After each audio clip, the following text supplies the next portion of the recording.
நம்ம இப்போ கத்திரிக்காய் சம்பல் பண்ண போகிறோம். அதுக்கு வந்து நம்ம வந்து கத்திரிக்காயை ஒரு 1/4 கிலோ கத்திரிக்காயை உப்பு மஞ்சள் போட்டு பிரட்டி கொஞ்சம் நேரம் வச்சிட்டோம்னா அதாவது தண்ணியாக வந்துடும். அதை ஃபில்ட்ரு பண்ணிவிட்டு நம்ம ஆயிலில் போட போகிறோம். இப்போது நல்லா புழிஞ்சிட்டு ஆயிலில் போட்டு ஃப்ரை பண்ணிக்குவோம்.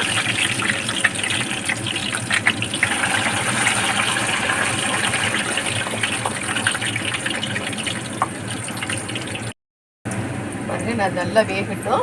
வெந்து நல்லா கொஞ்சம் செவந்து வந்த உடனே நம்ம எடுப்போம். கத்திரிக்காயை வந்து நல்லா ஃப்ரை பண்ணி வச்சுக்கிட்டோம் பாருங்க. அதுக்கப்புறம் அதுக்கு தேவையானது வெங்காயம், பச்சை மிளகாய், கொஞ்சம் லெமன், சால்ட்டு, பெப்பர் பவுடர், அவ்வளோதான். இப்போ வாங்க எப்படி செய்யுதுன்னு பார்ப்போம்.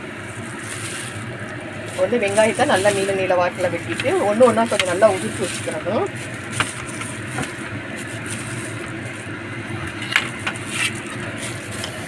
அதுலேயே பச்சை மிளகாயும் போட்டுட்டு அதிலே சால்ட்டு போட்டுருங்க. சால்ட்டு போட்டு தேவையான அளவுக்கு சால்ட்டு போட்டுட்டு அதுக்கு வேறு கொஞ்சம் நம்மளுக்கு எவ்வளோ காரத்துக்கு தேவையோ அந்த அளவுக்கு கொஞ்சம் வந்து பிளாக் பெப்பர் பவுட்ரு, மிளகுத்தூள், நம்மளுக்கு இதுதான் காரம், அதை போட்டு கொஞ்சம் லெமனையும் நல்லா புளிஞ்சு வச்சுட்டு நல்லா இது பண்ணி விட்டுருங்க. நல்லா பிசைஞ்சு விட்டுறணும். இந்த தண்ணி வர்ற அளவுக்கு நல்லா பிசைஞ்சு விட்டுறணும். சால்ட் போடுங்க. இது ரொம்ப ஈஸி இந்த சம்பல். இது வந்து செஞ்சு பாருங்கள்.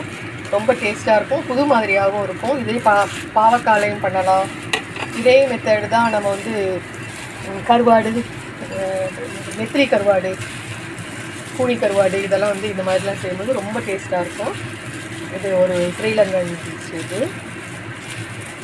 இதை நீங்கள் வந்து செஞ்சு சாப்பிட்டு பாருங்கள், ரொம்ப டேஸ்ட்டாக இருக்கும். அவ்வளோதான். இதை வந்து எவ்வளோ நல்லா அமுக்கி பிசைய முடியுமோ அவ்வளோ அமுக்கி பிசைஞ்சு கொஞ்சம் நேரம் அப்படியே மூடி வச்சுட்டோங்கன்னா இது சாப்பிடும்போது ரொம்ப டேஸ்ட்டாக இருக்கும். இந்த கத்திரிக்காய் சம்பல் எப்படி செய்கிறதுன்னு சொல்லி கொடுக்குறேன். இது ரொம்ப டேஸ்ட்டாக இருக்கும். 2 பெரிய கத்திரிக்காய் இருந்தால் போதும். செய்கிறது எப்படின்னு சொல்லித்தரேன். இப்போ இந்த கத்திரிக்காய் சம்பல் நம்ம செஞ்சு முடிச்சாச்சு. இது ரொம்ப டேஸ்ட்டாக இருக்கும். நீங்களும் செஞ்சு பாருங்கள், பிள்ளைங்களுக்கும் செஞ்சு கொடுங்க. ரொம்ப ஈஸி லஞ்சுக்கு. நீங்கள் ஏற்கனவே வந்து இந்த கத்திரிக்காயெல்லாம் பொரித்து நீங்கள் வச்சுக்கலாம். வச்சுட்டு இந்த இது பண்ணலாம். கருவாடலையும் பண்ணி பாருங்கள், ரொம்ப டேஸ்ட்டாக இருக்கும்.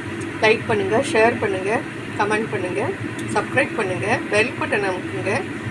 தேங்க்யூ, பாய்.